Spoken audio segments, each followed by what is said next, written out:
Vous écoutez un podcast cinéma du Centre des Arts d'Enghien-les-Bains. Bonsoir à toutes et à tous. Merci d'être là pour la suite de ce cycle consacré au western. Effectivement, on fait un peu des allers-retours USA-Italie, puisque la dernière fois, on était passé du côté du western italien avec El Chuncho, et là, on revient aux États-Unis, puisque j'ai gardé un ordre chronologique, et du coup, on va s'intéresser à la période du Nouvel Hollywood. On aura le mois prochain, donc Pat Garrett de Peckinpah. Et puis, on reviendra en Italie avec Keoma pour voir un petit peu ce qu'on a appelé le chant du cygne du western italien. Donc, ça sera en mars. Et donc là, ce soir, c'est Juge la loi, en anglais, donc The Life and Times of Judge Roy Bean.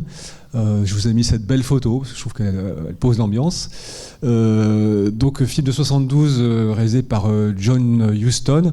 Je ne sais pas s'il y en a parmi vous qui ont déjà vu ce film. Toujours les mêmes.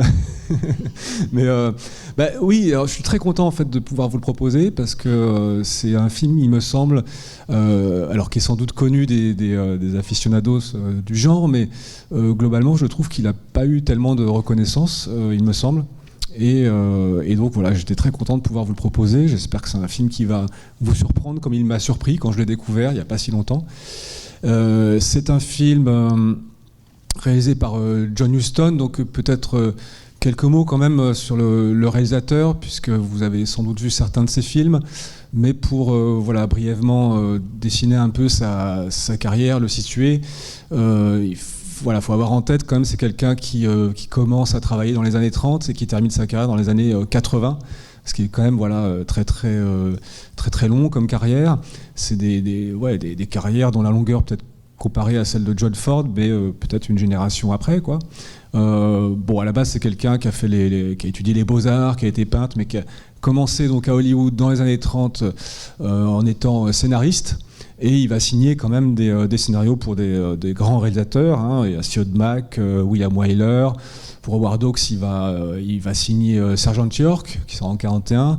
Et pour Raoul Walsh, ça va être High Sierra, le film avec Bogart.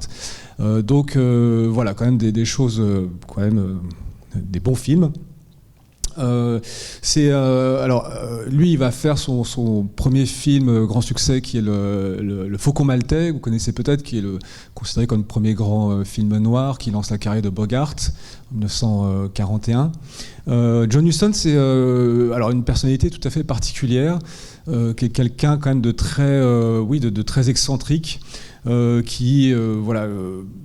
qui peut dire brûler la chandelle par les deux bouts dans sa vie, qui passait son temps à courir après les femmes, le whisky, il faisait de la boxe, de l'équitation. Il était il profitait un maximum de la vie, en tout cas de la manière dont il l'entendait. Mais bon, c'est une vie assez dissolue, quoi, globalement. Il y a un profil un peu à la Hemingway, alcoolique, tout ça. Mais ceci dit, ça pourrait donner l'impression que c'est quelqu'un qui ne sait pas du tout ce qu'il fait. Mais sur les tournages, c'était quelqu'un d'extrêmement précis, d'après ce qu'on rapporte, et qui savait très très bien ce qu'il voulait. Donc il savait se concentrer quand il le fallait. Ce qu'on peut dire, c'est que ce qu'on dit souvent sur John Huston, c'est que c'est la phrase convenue, c'est le cinéaste de l'échec. Parce que dans ces films, il y a souvent des récits en fait qui se soldent par un échec. Et un exemple frappant, c'est Le Trésor de la Sierra Madre, qui fait en 48, encore une fois avec Bogart, dans lequel il va faire tourner son père aussi, Walter Huston, qui était un acteur important, surtout dans les années 30. Je ne sais pas si vous avez vu Le Trésor de la Sierra Madre. C'est un film passionnant, mais en deux mots, je détaille en deux mots parce que il est assez représentatif. Vous avez l'histoire de trois chercheurs d'or qui finalement finissent par perdre tout leur or, justement. Et donc ça se finit effectivement sur un échec. Mais ce qu'on note, c'est que si vous voulez, deux des personnages vont, se découvrir un destin tout à fait plus intéressant que celui qui consiste à amasser de l'argent. Et donc, d'une certaine manière, ils vont se réaliser, quoi. Et je dis ça parce que, d'une certaine manière, chez John Huston, et je pense qu'on pourra le revoir ici, c'est un cinéaste qui s'intéresse beaucoup plus finalement à la quête en elle-même, si vous voulez, plutôt qu'à son objet, et à tout ce qui se passe dans l'expérience de voilà, de l'aventure, de la recherche, plus que le but en soi. C'est quelqu'un qui disait, voilà, Huston, en fait, quand il commentait son travail, disait l'expérience du tournage est plus importante que le film lui-même. Alors, ce qui peut paraître un peu étrange, et en même temps, voilà, peut-être ça le rapproche de démarches de réalisateurs comme Herzog, par exemple, qui de la même manière, en fait, voilà, trouvait un contentement en fait dans l'aventure en fait elle-même du tournage. Et je pense à ce film qu'il a fait en 51 encore avec Bogart, qui est African Queen. Que vous connaissez peut-être. Alors c'est pas pour vous parler du film en lui-même, mais il se trouve que Clint Eastwood a fait un film au début des années 90 qui s'appelle Chasseur blanc, cœur noir, que je vous recommande, qui en fait est un récit du tournage du film, à peine masqué, et dans lequel effectivement on découvre que ce qui intéressait John Huston, c'était pas tellement le film en lui-même, donc comment dire, le African Queen, c'était le fait d'en profiter pour aller faire un safari en Afrique, et il voulait absolument tuer un éléphant. Enfin, voilà. Donc alors je vous passe les détails, mais ça illustre assez bien, et le film de Eastwood est absolument passionnant, je vous le recommande. Voilà, donc après, bon, évidemment, il y a beaucoup d'autres films qu'on pourrait citer, mais voilà, sa carrière s'étend, etc. Il va jusqu'à réaliser un film qui s'appelle La Bible en 66, un petit peu dans cette période, voilà, de production pharaonique. Il a une période d'exil en Irlande, fin des années 60, et ce qui est intéressant de noter, c'est que c'est un de ces rares cinéastes qui a traversé l'âge d'or d'Hollywood et qui a perduré dans la période du nouvel Hollywood, qui s'étend à peu près de 68 à 81.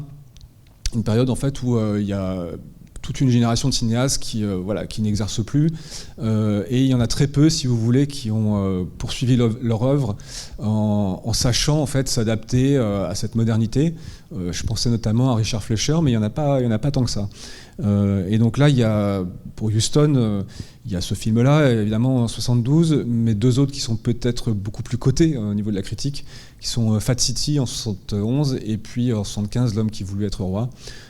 Qui sont voilà, des chefs-d'œuvre de la période et de la carrière de Huston. Et puis il va continuer jusqu'en 87, je crois, à tourner. Voilà, je connais un peu moins cette période, donc je ne vais pas m'étendre dessus, mais voilà, je trouve ça assez fascinant de voir tout ce qu'il a pu traverser. Alors Paul Newman, j'imagine que tout le monde le connaît, ça, il n'y a pas de problème. Vous avez sans doute vu, voilà, au début de sa carrière, c'est le Gaucher, La chatte sur un toit brûlant. Et puis là, on se situe quand même entre deux énormes succès. Il est quand même un très très haut de sa carrière. Il y a Butch Cassidy et le Kid, qui est de 69. Et puis, d'ailleurs, si vous connaissez le film, il y a un petit moment parodique de Butch Cassidy dans celui-là, vous allez voir. Et puis il y a L'Arnaque en 73, si ma mémoire est bonne. Donc c'est évidemment un très grand acteur. J'en profite pour dire quand même que c'est aussi un réalisateur. Et ça on le sait beaucoup moins, mais il a réalisé 4-5 films, je crois. Et il y en a un qui est magnifique, qui s'appelle, alors qui a un titre à rallonge, mais qui s'appelle De l'influence des rayons gamma sur le comportement des marguerites. 72, qu'il a tourné avec sa femme Joan Woodward, qui est magnifique et qui est un superbe exemple de cinéma indépendant américain, et qu'on essaye de vous programmer depuis un moment avec Charlotte Garçon. Voilà, donc si vous voulez le voir, soyez patient, on finira par vous le proposer. En tout cas, voilà, pour revenir quand même au film et sur la question du nouvel Hollywood, dire deux mots, parce que de la même manière qu'on est entré dans le western italien, je voulais un petit peu introduire le mouvement. Peut-être partir du fait que c'est à la base, ce film, c'est un scénario écrit par John Milius. Et John Milius, c'était quand même un des scénaristes les plus cotés, quoi, de cette période du nouvel Hollywood. Il a écrit celui qui a écrit le scénario de Dirty Harry, l'inspecteur Harry avec Eastwood, Jeremiah Johnson avec Robert Redford. Et il va écrire très tôt aussi, à cette période, début des années 70, il va écrire Apocalypse Now, qui sera réalisé beaucoup plus tard par Coppola. Et puis après, il va devenir cinéaste. Bon, mais ce que je voulais dire, c'est que comment dire, le Milius, quand il fait ce scénario, alors c'est un personnage particulier, John Milius, quand même, qui est une espèce de, parfois on l'a traité de fasciste, quoi. Bon, disons qu'il a un côté fascination des armes, militariste, un peu, voilà, une sorte de libertarien extrême, mais qui en tout cas le porte pas beaucoup sur l'humour, quoi. Là, la version que vous allez voir, c'est une version donc, qui a été adaptée de son scénario par Huston, que Milius n'aimait pas du tout, parce que justement elle dévie vers la comédie. C'est un des westerns pas si courants à l'époque, voilà, qui prend cette direction. Et Milius, lui, il voulait faire quelque chose de beaucoup plus sérieux, un truc, il voulait Warren Oates dans le personnage principal, et donc faire quelque chose de beaucoup plus âpre, dans un style un peu western italien, quoi. Donc il était déçu, mais je pense que nous, on ne le saura pas. Mais bon, ceci dit, tout ça pour quand même aussi introduire un peu la question du nouvel Hollywood. On pourrait y passer des heures, mais disons que l'idée quand même, c'est de rappeler que le système des studios américains est en complètement déliquescence. En fait, dans les années 60, ça marche plus. On fait des énormes productions comme Cléopâtre, ça marche pas, etc. Et donc, on n'arrive pas à refaire venir le public en salle, même à coup de spectacles grandiloquents. Et il y a des jeunes cinéastes qui arrivent et qui font, comme Dennis Hopper avec Easy Rider, un petit film pour pas cher, qui parle de la jeunesse, etc., et qui fait un carton. Et donc, il y a des films comme ça qui font que Hollywood s'ouvre finalement à des jeunes talents et leur laisse une certaine liberté. Et donc, il y a un petit côté, si vous voulez, Hollywood, si vous voulez, laisse entrer un petit peu une forme de nouvelle vague finalement dans son système de production, c'est-à-dire que des cinéastes qui vont finalement injecter un peu plus de modernité, s'intéresser un peu plus à des questions contemporaines, quotidiennes, de la jeunesse, de la contestation, des choses politiques. Et puis aussi au niveau de la forme, essayer de renouveler tout ça. Et donc vous avez alors les films qui ont lancé le nouvel Hollywood, vous les connaissez sans doute. Il y a le lauréat, on peut citer le lauréat dans la comédie. Le western, il y a Peckinpah qui a fait L'Art sauvage. Vous avez Rosemary's Baby. Évidemment, un des plus importants, c'est avec Warren Beatty, Bonnie and Clyde. Et donc Easy Rider. Ce mouvement, en fait, qui a des aspects très contestataires chez certains cinéastes. Dans le western, vous avez exemplairement Little Big Man, qui est ce qu'on a appelé western révisionniste, c'est-à-dire qu'on arrive dans un moment où on va complètement démonter la mythologie du western telle qu'elle a été montrée jusque-là. Et donc là, Little Big Man, c'est de commencer à dire que oui, les Indiens ont été massacrés, etc., d'offrir une relecture de l'histoire en racontant les choses telles qu'elles se sont vraiment passées. Il y a Soldat Bleu qui fera ça aussi, voilà. Et puis vous avez quand même aussi des cinéastes qui vont être plus, entre guillemets, des cinéastes cinéphiles, on va dire, comme Coppola ou Scorsese, qui vont, eux, en fait, ils sont allés à l'université, ils ont appris le cinéma à l'université, entre autres, mais aussi en tant que cinéphiles. Et ils n'ont pas vécu ou travaillé pendant l'âge d'or hollywoodien. Et donc ils vont essayer à la fois de faire une continuité par rapport à ça et en même temps une rupture, c'est-à-dire d'essayer de continuer autrement, quoi, mais tout en travaillant dans le genre, quoi, en essayant de faire la meilleure comédie musicale, le meilleur film de guerre, le meilleur film de gangster, etc. etc. Et puis voilà, pour finir le tableau, évidemment, il ne faut pas oublier Spielberg et Lucas, Les Dents de la Mer, Star Wars, qui vont préparer l'avènement du cinéma des années 80, quoi. En tout cas, tout ça pour dire que ce western s'inscrit quand même dans ce courant, en fait, où on réévalue un petit peu, on casse les codes, on fait une relecture finalement de l'histoire de l'Amérique, de la manière dont c'était représenté avant. Et c'est un film qui, je pense, est très surprenant. Enfin, moi, j'espère qu'il va vous surprendre en bien. Et je vais arrêter de parler parce que ça fait long. Et je fais juste faites bien attention à la phrase, en fait, qui est en exergue dans le film, parce qu'on en reparlera juste après.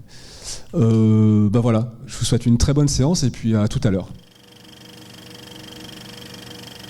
En le revoyant, je trouve ça fou parce que le film commence d'une manière assez violente et puis quand même ça évolue assez vite en farce, quoi. Enfin, et quand même il réussit à être émouvant à la fin, je trouve. Ce qui est quand même un tour de force, quoi. Alors vous avez tous vu au début effectivement cette phrase, moi, que je trouve géniale juste après la carte du Texas, où on est vraiment sur le on sait qu'on entre dans le western avec cet espace qui est souvent celui du western, voilà, de la frontière mexicaine, qu'on a vu chez John Ford et chez d'autres. Et puis on a cette phrase qui dit finalement peut-être ça s'est pas passé comme ça, mais c'est comme ça que ça aurait dû se passer. Et je trouve que c'est vraiment une très belle phrase qui est de toute façon programmatique, mais je repensais à tout ce que je vous disais un peu sur le nouvel Hollywood et cette façon de retravailler les mythologies. Et je trouve que le film a ceci de particulier, c'est que d'emblée, en fait, finalement, il nous dit, on sait très bien que l'histoire telle qu'elle a été racontée jusqu'ici, en fait, ça a été en grande partie de l'invention. Donc là, on est dans une période finalement où le western essaie de faire justice en fait à des choses qui étaient tues, le massacre des Indiens, des choses comme ça, faire une place à tout un tas de choses qui étaient laissées hors cadre, on va dire. Et en même temps, il dit tout de suite que quand il dit c'est comme ça que ça aurait dû se passer, il nous dit tout de suite que ce qui va nous montrer, c'est aussi une construction. Et donc c'est en gros, j'ai l'impression que le film nous dit, on va vous proposer une sorte de contre-mythologie, quoi. C'est-à-dire qu'il y a quelque chose de très honnête dans la manière de dire, de toute façon, nous aussi, on va fantasmer notre version de l'Ouest, quoi. Je trouve ça très, très, très, très beau. Je peux même pas m'empêcher de penser aussi, par rapport au juge Roy Bean, qu'il y a un côté un peu version loufoque de Liberty Valance, d'une certaine manière, puisqu'on a vraiment en permanence la question qui revient souvent dans le western, mais du progrès, de l'arrivée de la civilisation et du Far West, la loi du plus fort en fait qui disparaît. Et dans Liberty Valance, je ne sais pas si vous l'avez bien en tête, mais si vous vous souvenez, c'est avec donc il y a le bandit, dont j'ai oublié le nom de l'acteur, enfin ça va me revenir. Lee Marvin, merci, qui joue donc Liberty Valance, le bandit sadique. Il y a John Wayne qui joue, on va dire, un petit peu le cow-boy de l'Ouest typique, au grand cœur, etc. Et puis il y a James Stewart qui arrive de l'Est avec son bagage d'avocat, donc son savoir, et qui va amener en fait la civilisation et l'établissement de la loi. Donc on a tout ça qui se passe. Et puis effectivement, le film raconte comment on arrive à bout en fait de cette violence de l'Ouest. Eh bien, on aimerait que ça soit James Stewart qui triomphe du mal, qui triomphe de Liberty Valance. Et donc il se bat en duel contre lui, il pense qu'il le tue, et en fait non, c'est John Wayne qui l'a tué. Et la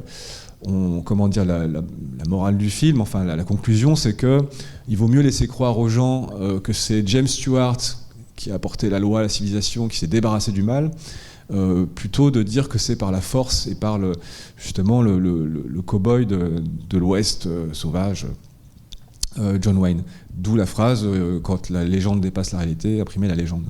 Et j'ai l'impression qu'ici, en fait, on a c'est comme si on avait ramassé les trois personnages dans Roy Bean, en fait. Enfin, il y a un truc assez amusant qui se passe où lui, en fait, il s'autoproclame, il arrive, en fait, c'est un criminel, il s'autoproclame juge. Et en même temps, il est la main de la justice, c'est-à-dire qu'il va lui-même procéder à l'exécution des sentences, user de la force en fait. Donc tout est ramassé en un seul personnage. Et surtout au début, je ne sais pas si vous vous souvenez, mais il dit finalement ce bordel sera mon tribunal quand il arrive à se débarrasser des types qui l'ont agressé. Donc il y a vraiment un côté presque sacrilège, si vous voulez, par rapport à cette vision de l'histoire des États-Unis, en fait, qui est de dire finalement que sur quoi est assise la justice, et en plus là, elle est ramassée en fait, tout est ramassé dans un seul personnage, le bien, le mal, en fait, le criminel, le juge et le marshal. Enfin là, ils mettaient policier dans les sous-titres, mais voilà. Donc ça, je trouve ça très intéressant parce que en fait, c'est on va dire une destruction en règle finalement de la mythologie qui avait quand même prévalu jusqu'ici, quoi. Et alors moi il y a un truc qui m'a frappé aussi, c'est que ce fameux Roy Bean, alors c'est une sorte de finalement une sorte de tyran, enfin au fond, hein, si on résume les choses, mais qu'est-ce qui fait qu'il nous est quand même sympathique? Parce qu'en vrai, ça serait quand même pas génial de vivre sous la coupe finalement de ce petit tyran qui organise comme ça son petit précaré. Et pourtant, oui, il est quand même sympathique. Le fait est que le film arrange bien les choses, puisque, je ne sais pas si vous avez vu, mais à un moment donné, il condamne un type à être pendu pour un crime en fait qui prétend avoir pas commis, etc. Puis quand je ne sais plus comment il s'appelle le personnage, mais quand il est pendu, on entend sa voix en voix off qui dit oui, mais en fait, peut-être que je paye pour en fait tous les autres véritables crimes que j'ai perpétrés. Enfin voilà. Donc il y a un petit peu ça. Il y a aussi le fait, moi je pense plus profondément, que ce personnage est sympathique parce qu'il est un peu comme un petit garçon, quoi. Il y a un côté un peu gamin, quoi. C'est-à-dire qu'il est là à construire en fait son petit royaume en édictant les lois au fur et à mesure, en racontant n'importe quoi, parce qu'il va dire une fois la justice comment il dit la servante de la loi, et puis après il dit l'inverse, enfin, etc. Enfin, de toute façon, il n'y a que le côté déclamatoire qui compte pour lui, quoi. Et puis il a ses copains et ils sont tous en train de se réunir pour décider de ce qu'ils vont faire, comme dans une cour de récré, quoi. Le moment en fait où il doit aller s'excuser auprès des prostituées, les avoir traitées de prostituées, je trouve ça tout à fait savoureux. Mais ils sont vraiment comme des enfants, quoi. Donc ça, il y a quelque chose, voilà, il y a quand même une naïveté, en tout cas quelque chose de l'enfance, à mon avis, qui ressort là. Pour la question quand même pour revenir à la question de la période du Nouvel Hollywood, la nouvelle façon d'envisager le western, il y a un truc qui me paraît très important et je trouve qu'il fait aussi la richesse du film, c'est le fait que Nouvel Hollywood, c'est quand même une époque où, je vous disais, par exemple, on va faire justice en fait de ce qui s'est réellement passé pour les Indiens, et plus généralement, il y a aussi la question des Noirs, évidemment, de l'esclavage. Donc l'idée, c'est quand même de faire droit au cinéma à toute une catégorie en fait, de personnes qui ont été marginalisées dans l'histoire des États-Unis et des représentations par Hollywood, quoi. Donc effectivement, les Indiens, les Noirs, après ça va être éventuellement, là on a les prostituées, et ça commence de toute façon le film par un hors-la-loi, quoi. Donc on a en fait une espèce je dirais une sorte de cours des miracles dans le film, avec une galerie de personnages, moi, que je trouve tout à fait savoureuse. Vous avez le fameux pasteur, en fait, pasteur Lassalle, qui débarque au début. Vous avez dû reconnaître, qui était interprété par Anthony Perkins. Alors, en fait, il est encore aujourd'hui, je pense, très marqué par son rôle dans Psychose. Et moi, je trouve que ça le rend tout de suite inquiétant. Et de fait, le personnage lui-même est très très étrange, quoi. Je trouve il se prétend pasteur, mais bon, c'est pas, voilà, il est quand même un peu effrayant. Et puis en plus, il a cette voix en fait d'outre-tombe, puisqu'il raconte à un moment donné qu'il est mort, etc. Donc il y a le tueur albino, moi, que je trouve super drôle. Donc c'est Bad Bob. Alors en fait, il est interprété par Stacy Keach, qui était un acteur assez important à l'époque, qui avait joué dans d'autres films, d'autres westerns. Il avait joué Doc Holliday dans une version de Règlement de compte à hockey choral. Et alors ça, c'est vachement intéressant aussi, parce que c'est pareil, en fait, dans la série, le film casse les codes du western. Il est là, en fait, pour faire un duel classique dans la rue, quoi. Et donc on s'attend à un vrai duel de western, etc. Et en fait, il se fait tirer par derrière par Roy Bean, qui est planqué dans la remise, quoi. Et en fait, c'est quand même super drôle. Et lui, en fait, ne se cache pas du fait que, mais de toute façon, c'est la seule façon de m'en débarrasser, donc il n'y a pas de problème, il est même pas honteux, quoi. Et en fait, moi, je sais pas vous, mais moi, j'étais plutôt d'accord avec lui. Je veux dire, en fait, il a bien fait, mais c'est pas du tout comme ça que le western présentait les choses jusque-là. Et donc, le fait à la limite, de justifier ce genre d'acte, c'est quand même quelque chose d'assez sacrilège dans le western, quoi. Et puis il y a cette façon dont il meurt, avec cette espèce de zoom, comment dire, sur le trou qu'il a dans le corps. Et alors ça c'est marrant parce que ça m'a fait penser à... Je me suis demandé si c'était pas une influence pour Sam Raimi quand il va réaliser un western en 95 qui s'appelle Mort ou Vif, avec Sharon Stone et Gene Hackman et cet acteur qui n'est pas devenu célèbre du tout, DiCaprio, voilà.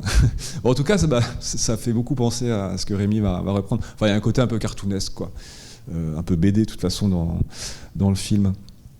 Voilà, alors, je sais pas, est-ce que vous avez reconnu aussi le personnage, enfin l'acteur, pardon, qui joue le trappeur qui ramène l'ours.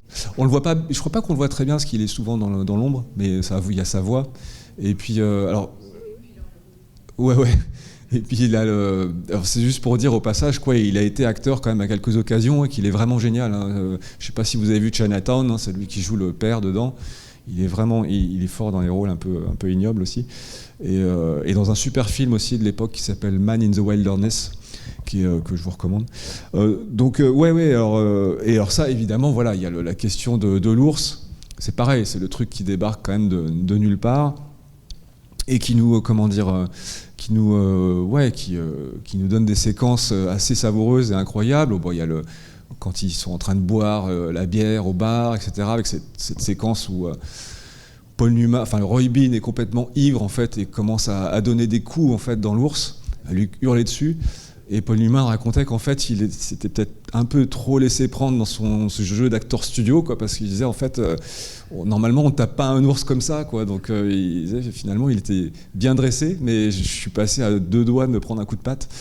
Et voilà. Enfin bon, le tournage globalement s'est bien passé. Hein. Paul Newman était très intimidé à l'idée de tourner avec John Huston, quelqu'un qui peut être impressionnant. Et même si Newman était très une star à l'époque, il était quand même intimidé, mais tous les deux ont gardé un très bon souvenir du tournage, en tout cas, y compris le tournage avec l'ours. Et donc il y a cette fameuse séquence de pique-nique avec l'ours et puis sa fiancée, qui est une séquence très très drôle, mais je crois que je vous avais dit un peu en introduction. En fait, c'est une parodie de la même séquence dans Butch Cassidy et le Kid, dans lequel jouait aussi Paul Newman. Et donc c'est une reprise parodique, mais moi je trouve qu'il est quand même assez tendre. Enfin, je sais pas, il y a toujours ces 2 choses dans le film, à la fois un truc complètement farcesque et en même temps assez émouvant. Enfin, je sais pas ce que vous avez ressenti, mais moi c'est un peu ce que j'ai retrouvé. Et puis et évidemment il y a dans la catégorie en fait galerie de marginaux en fait qui viennent réoccuper le centre de l'image, hein, finalement. On a quand même cette photo de famille, la photo historique de West End où tout le monde est dans la rue avec donc il y a l'ours qui est devant et puis le pendu qui est derrière, voilà, où on demande s'il vous plaît pourriez-vous descendre le pendu pour qu'il soit mieux cadré, quoi. Non, c'est très drôle. Mais par contre, au début, je trouve que oui, le film démarre sur une atmosphère très inquiétante. Quand Roy Bean, en fait, justement, franchit le Pecos, il est en fuite parce que voilà, il a braqué une banque ou un truc comme ça, et donc il arrive dans cette baraque, ce saloon, dans laquelle en fait il pense que c'est une sorte de refuge en fait pour les criminels, un endroit où on peut se retrouver entre la loi et qu'on va être protégé. Et je trouve ça très intéressant parce que il arrive et tout de suite malaise parce qu'il rentre et en fait on voit que tout le monde est bizarre et qu'en fait c'est juste une bande de dégénérés. C'est pas des hors-la-loi sympathiques comme lui. Et je trouve ça à la fois très drôle parce qu'il arrive et il se vante comme un gamin. Ouais, je sais plus quoi, j'ai failli prendre une balle dans le pied, machin, etc. Et puis tout de suite, il se fait agresser. Et je trouve que ça, c'est une séquence qui paraît typique en fait de l'époque, parce qu'on a vraiment cette impression, de découvrir des personnages qui sortent de limite de Massacre à la tronçonneuse, quoi. Je veux dire, on est vraiment, quand je dis des dégénérés, il y a vraiment cette impression-là. Et ce que je veux dire, c'est que je crois qu'il a une phrase pour dire ça, et Robin disait « Je pensais qu'ici, en fait, on pouvait se retrouver entre marginaux ou un truc comme ça. » Il dit quasiment ça.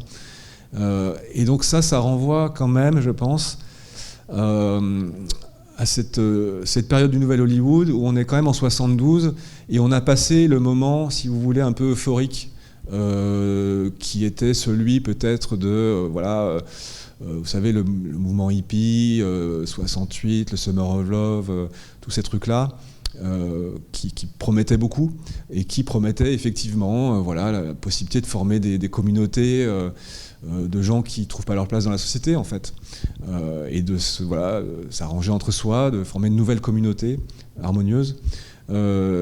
Et donc là, si vous voulez, il y a un peu ce sentiment qu'il y a après ça, en fait, le côté un peu désenchantement gueule de bois, c'est-à-dire que finalement, ce genre de communauté, ça peut donner aussi la famille Manson. Donc, voilà. Et donc là, c'est un peu ça ce que le film ramasse, je trouve, dans cette séquence, quoi. Il y a aussi une dimension aussi au passage, on en parlait avant le film, je ne sais pas si vous l'apercevez comme ça, mais moi je trouve qu'il y a un peu comme les prémices en fait, de certains films des frères Cohen dans ce film. C'est-à-dire que les frères Cohen, pareil, ont à la fois en fait, énormément je pense de culture historique, ils connaissent très bien l'histoire des États-Unis, beaucoup d'admiration et de respect pour le Hollywood classique de l'âge d'or, et en même temps en fait cet appétit pour la parodie et pour la farce, etc. Et pour des personnages un peu naïfs et souvent un peu bêtes, quoi. Donc vraiment un amour de la bêtise quand même, je pense. Et je pensais, je sais pas pourquoi, je pensais en fait à ce qu'ils avaient fait dans Big Lebowski, je sais pas si vous vous souvenez, qui est pas du tout un western, qui est plutôt un film noir en fait. Mais au début, c'est du western. C'est-à-dire que dans Big Lebowski, vous avez le tumbleweed au début, qui est suivi par la caméra, qui arrive de désert. Donc c'est les petits buissons là qui roulent dans le désert. Et puis on arrive sur Los Angeles, et la voix qui raconte, c'est celle d'un vieux cow-boy. Vraiment une caricature de cow-boy avec l'énorme moustache, le chapeau, etc. Avec une voix avec l'accent atypique. Et qui nous raconte cette histoire comme si on allait découvrir en fait c'est quoi le dernier cow-boy de l'Amérique aujourd'hui, comment on peut trouver, où est-ce qu'on va trouver quelqu'un qui représente la liberté telle qu'on pouvait la vivre dans l'Ouest mythique. Et évidemment là on découvre le personnage de Dude qui est pas du tout évidemment exactement John Wayne. C'est un type dans un supermarché qui achète du lait avec des chèques de 10 centimes. Et qui se balade en tongs, en short, etc. Enfin, c'est la loose totale, quoi.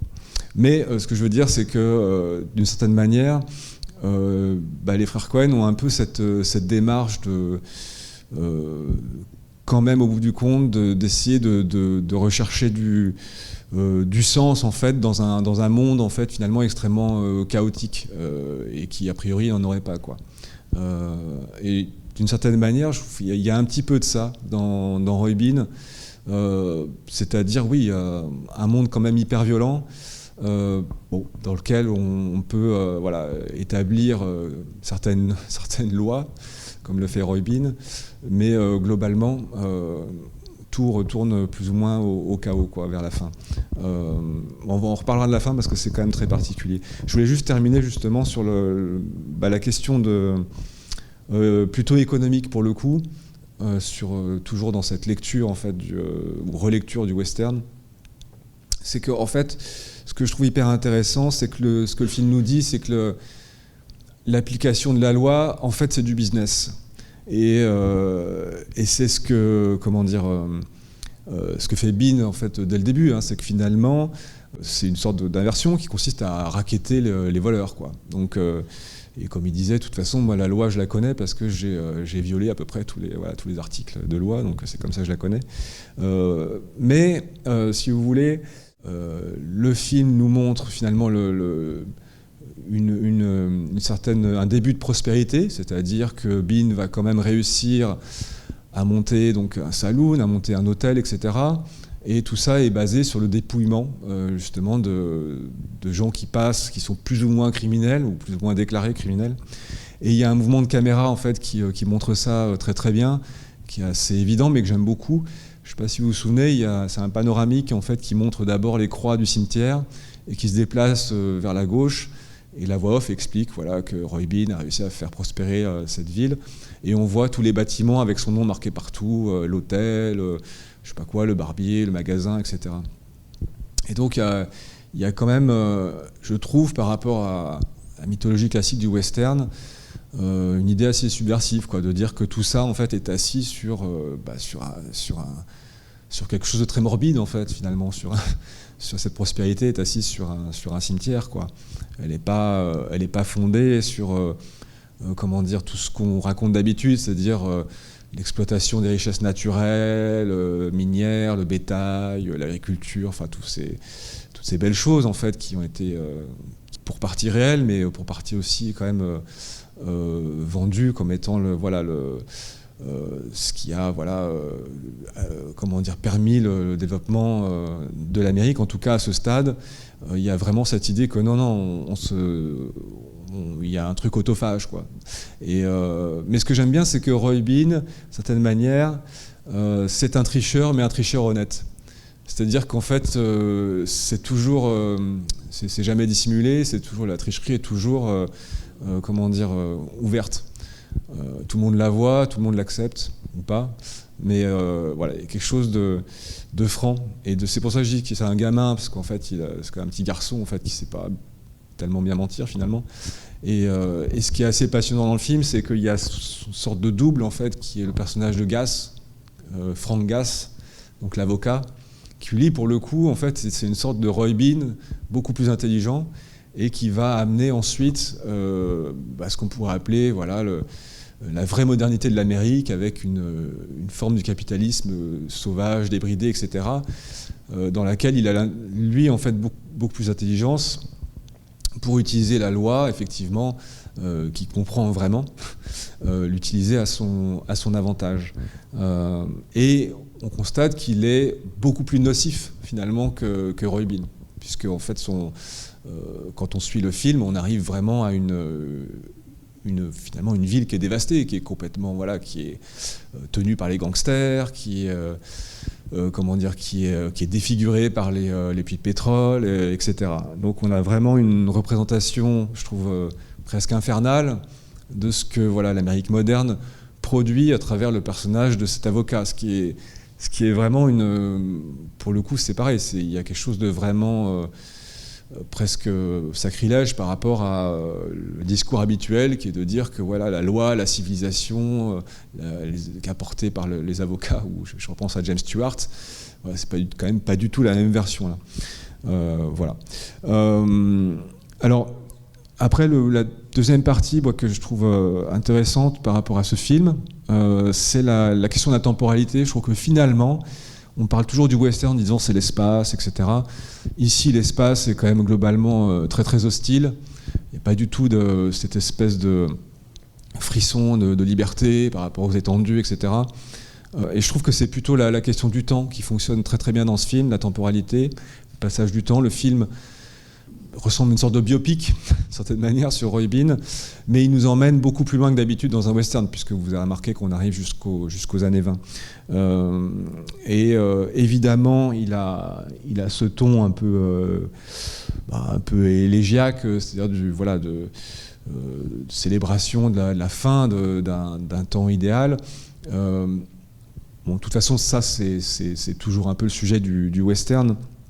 Mais là, il le fait comme d'une manière particulière. Alors, à travers ça, je pense que là, oui, il faut parler du personnage de Lily Langtry, qui est quand même le truc le plus étonnant du film, de voir finalement un cow-boy criminel qui est complètement épris en fait, d'une actrice qu'il n'a jamais vue, sauf dans les magazines. Et on a vraiment l'impression de voir une sorte de groupie avant l'heure, quoi. Enfin, c'est très, très, très étonnant. Mais moi, je ne peux pas m'empêcher en fait, d'y voir une sorte, peut-être, de représentation de cinéphile, d'une certaine manière. Ce type qui vit quand même un peu c'est un peu un rêveur, quoi. Enfin, je veux dire, en tout cas, il vit avec des images en fait, qui sont inaccessibles. De personnages qui sont inaccessibles. Et ça, c'est quelque chose de très très beau en fait, et qui qui nous ramène en fait aux questions posées par le nouvel Hollywood par rapport à l'ancien, puisque, je vous disais, c'est une génération, alors pas John Huston, mais les Scorsese, les Coppola, c'est une génération quand même de cinéphiles et qui ont de ce fait une position particulière par rapport à ce qui les a précédés. Alors, pardon, je vais juste faire une parenthèse avant de développer ça, juste quand même évoquer, puisqu'on parle de Lily Langtry, évoquer le passage en fait de la pièce de théâtre, quand Roy Bean apprend qu'elle va passer à San Antonio, c'est ça, et que donc il décide de s'y rendre. Et ça, on a une séquence, je trouve, qui est passionnante, qui est encore une fois drôle et à la fois émouvante et pathétique. Parce que finalement, il sort de son élément, de son territoire, et là, il affronte effectivement, d'une certaine manière, la modernité de l'Amérique telle qu'elle a avancé sans qu'il s'en rende compte, et nous non plus, parce que finalement, on est dans sa petite bourgade et on ne voit pas ce qui se passe, quoi. Et donc, il arrive, il ne connaît pas les codes, et ça se passe très mal, il n'a pas ses billets, il n'a pas réservé, et puis il se fait dépouiller, et puis il est ridicule. Moi, je trouve ça très très beau parce qu'on s'aperçoit, encore une fois, je disais petit garçon, naïf, etc. Mais c'est aussi un personnage qui, je comparais au cinéphile, mais qui croit aux images, aussi un personnage qui s'est fabriqué sa mythologie et qui y croit, et qui en fait est confronté à une réalité en fait qu'il ne peut pas comprendre parce que en fait la réalité ne fonctionne pas sur les mythologies. Il y a cette idée en fait, voilà, de dire comme pour l'avocat en fait, non, les avocats c'est pas tous des James Stewart, c'est aussi des gens qui vont finalement en profiter pour corrompre le système et s'enrichir, quoi. Donc il y a ce mur en fait du réel qui se prend dans la figure, que je trouve tout à fait intéressant. Mais alors donc oui, ce personnage de Lily Langtry, évidemment, ce qu'il y a de plus passionnant, je trouve, c'est qu'il est incarné par Ava Gardner. Alors Ava Gardner, évidemment, c'est quand même peut-être pas la dernière, mais enfin une des très grandes stars de l'âge d'or hollywoodien, même finissant dans les années 50. Je ne sais pas si vous avez vu Pandora ou La Comtesse aux pieds nus. En fait, c'est quand même c'est une des actrices quand même qui ont été célébrées comme étant les plus belles et les plus fascinantes. Et John Huston l'a fait tourner d'ailleurs, je crois en 64 dans La Nuit de l'Iguane. Voilà, merci.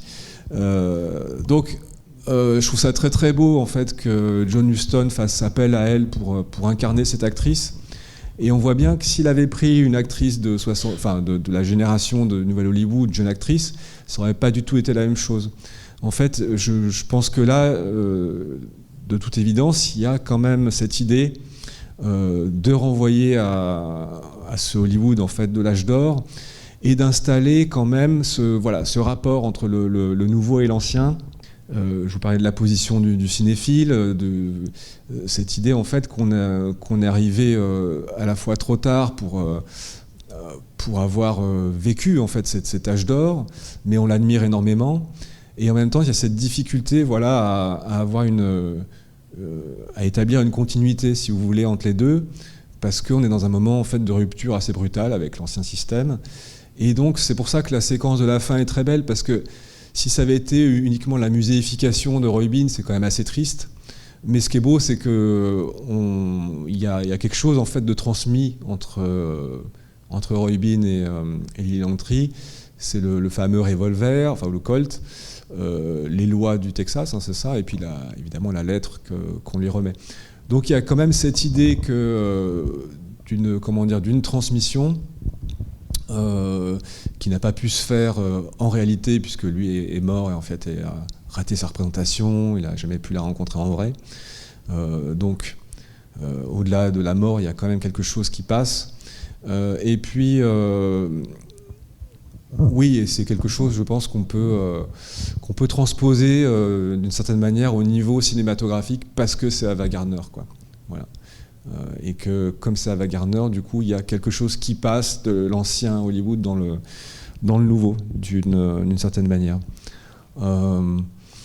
Peut-être pour terminer quand même sur cette question du temps historique et finalement d'une tournure historique en fait qui est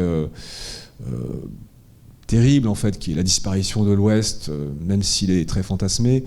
Mais comme vous avez vu en fait, cette séquence où on nous montre les années 20 avec les gangsters, la prohibition, etc.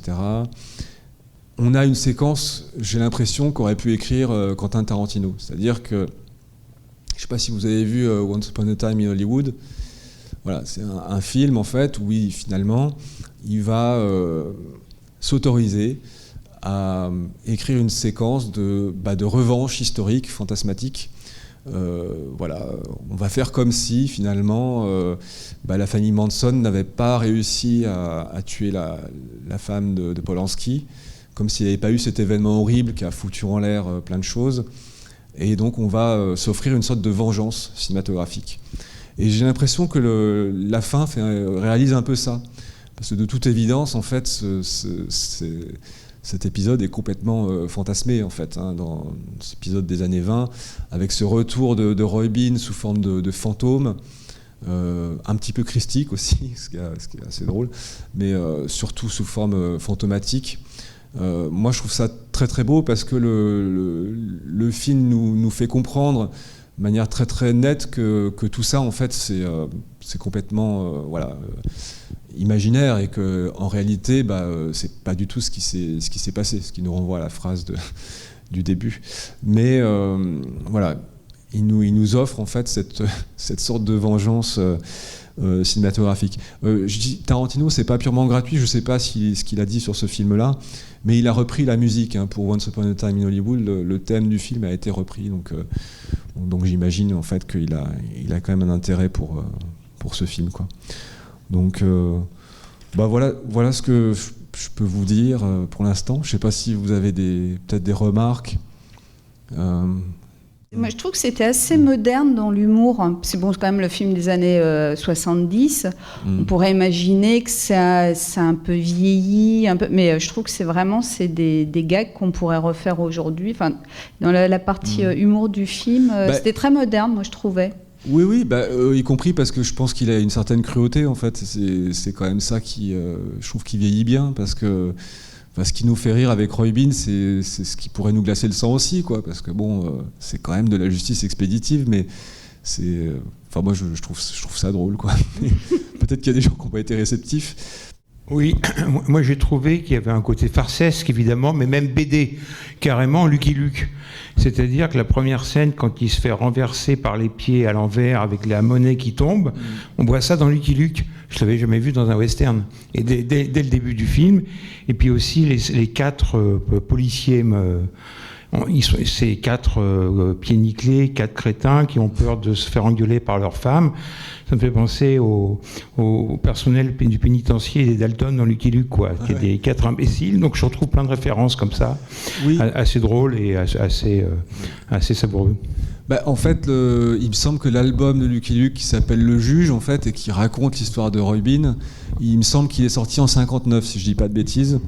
Alors, est-ce que, en fait, est-ce qu'il a été lu par Milius ? Ça, je sais pas du tout. Je peux vous dire, par contre, c'est que, alors, sur les adaptations, il y a eu une série télé en 56. Le personnage est très connu de Roy Bean, c'est une légende de l'Ouest, au même titre que, je sais pas comment dire, Billy the Kid ou que sais-je.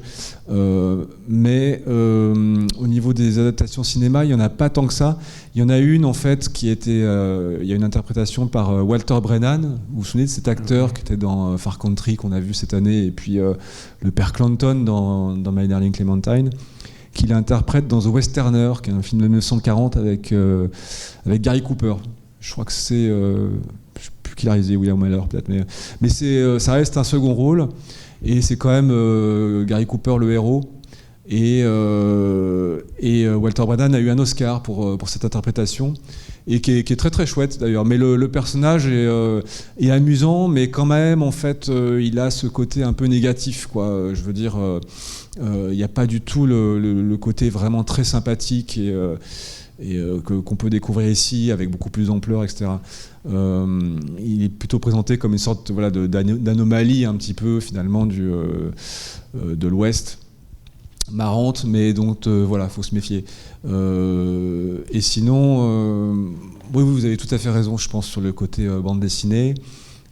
Juste ajouter qu'il y a eu une adaptation plus ouverte en fait de la bande dessinée Lucky Luke en 71, c'est un film italien que j'ai pas regardé en entier parce que c'était vraiment pas bon, mais c'est je sais plus comment il s'appelle le titre. Non, c'est Le Juge en fait, je crois. En fait, c'est un film de Jean Giraud. Donc déjà, bon, on n'est pas dans les sommets, voilà. Mais c'est un western parodique, un peu de comédie, qui est un peu dans le filon des Terence Hill, vous voyez. Et c'est voilà. Et alors, ce qui est drôle, non, par contre, c'est que le juge Roy Bean est interprété, vous ne devinerez jamais par qui, par Pierre Perret, en fait. Donc on a des numéros de guitare et tout. Enfin, on s'ennuie pas mal, mais c'est voilà, c'est un produit bas de gamme, mais qui est, si vous pouvez le voir sur internet si vous voulez. Voilà. Merci d'avoir programmé ce film moi je l'ai découvert personnellement suite à la vision du dernier Tarantino justement, parce que du coup vu qu'il utilise la musique et en effet je pense que c'est pas innocent parce qu'en plus il l'utilise à la fin du film. Et du coup il y a une sorte de passage de relais entre le personnage de DiCaprio qui incarne un peu cet acteur vieillissant et le personnage de de Margot Robbie, Sharon Tate, qui est un peu la nouvelle génération, enfin voilà. Et moi, pour continuer la filiation avec les frères Cohen, justement, je trouve que la phrase d'intro, ça m'a fait penser en fait au carton de texte dans Fargo au début. Qui est un carton de texte qui dit ces événements sont réels, se sont passés dans tel ou tel lieu, à telle date, tel état des États-Unis, et en fait c'est des événements faux, c'est pas du tout réel. Et du coup je trouvais qu'il y avait un peu ce même jeu vis-à-vis de la phrase initiale du carton de texte. Voilà. Ouais, je pense, ouais. Mais ce que je voulais terminer sur le Tarantino en fait, et sur Once Upon a Time, et voilà, pour terminer ma réflexion sur le passage du temps et ce passage de cette transmission qui se fait en fait, mais d'une certaine manière un peu trop tard. Il y a quelque chose en fait de profondément mélancolique à la fin du film, et c'est très inattendu parce que encore une fois, tout le film en fait est très farsesque, fait un peu BD comme disait justement monsieur. Mais à la fin, je trouve qu'on entre vraiment dans une autre dimension. Et le film réussit à le faire. Enfin, je ne crois pas qu'il soit ridicule. Et la musique est là justement pour bien souligner, je trouve, cette dimension mélancolique, il me semble. Mais ouais, non, peut-être pour revenir 2 secondes sur le vrai personnage historique de Roy Bean. En fait, voilà, on trouve pas mal d'anecdotes, et moi j'ai pas trouvé d'énormes différences avec ce qui est raconté dans le film. La différence, c'est qu'en fait ils ont tout ramassé au Texas dans l'histoire, alors qu'en fait historiquement il semblerait que l'histoire de la pendaison qui lui arrive au début, c'était quand il était en Californie. En fait il s'est battu en duel donc avec un officier mexicain à propos d'une femme. Bon, semble-t-il, il a tué l'officier, et les copains de l'officier en fait se sont chargés de Roy Bean de lui faire payer, et ils l'ont pendu. Et donc ils l'ont pendu et ils sont pas restés pour voir s'il était bien mort. La femme est venue le décrocher, etc. Donc d'où la cicatrice, la voix, etc. Et c'est ensuite qu'il serait descendu au Texas. Et donc historiquement, il a installé, il vivait en fait en gérant des saloons qu'il installait en fait à côté de la construction de la voie ferrée. Et au fur et à mesure que la voie ferrée avançait, il déplaçait son saloon et il a fini par le fixer à Vinegaroon. Mais c'est la grosse différence par rapport à l'histoire au sens biographique telle qu'elle est contée ici. Non, l'anecdote que j'aime bien, moi, c'est le fait qu'il faisait payer $5 pour les mariages et 10 pour les divorces. Et après, il a appris qu'en fait, il n'avait aucun droit de prononcer les divorces. Donc, c'est assez drôle. Et aussi que quand il prononçait les mariages, il faisait un discours, justement, après. Et là, je trouve ça très raccord avec ce qu'on a vu, parce qu'il terminait son discours pour les mariages en disant « And may God have mercy on your souls ». Donc, en gros, Dieu ait pitié de votre âme. C'est tellement typique du personnage, parce que complètement à côté de la plaque. Mais voilà. Mais peut-être ça faisait bien de prononcer cette phrase. Je pense que c'est tout ce qui importait. Moi, je trouve ça assez drôle, en fait, cette idée d'avoir un langage, en fait, qui n'a pas forcément de sens, mais qui est juste performatif comme ça. Enfin, encore un truc de gamin, en fait, au fond. Hein. Et en vérité, Lily Langtry est vraiment venue, en fait, dans la bourgade après la mort de Bean, en fait. Donc, ouais, il y a... En fait, ça s'est en grande partie passé comme ça, en fait. Voilà. Bon, bah, s'il n'y a pas d'autres questions, on va s'arrêter là. Merci beaucoup d'être restés. Et puis, j'espère que vous viendrez, alors oui, le mois prochain pour Pat Garrett et Billy the Kid. Ça va pas rater.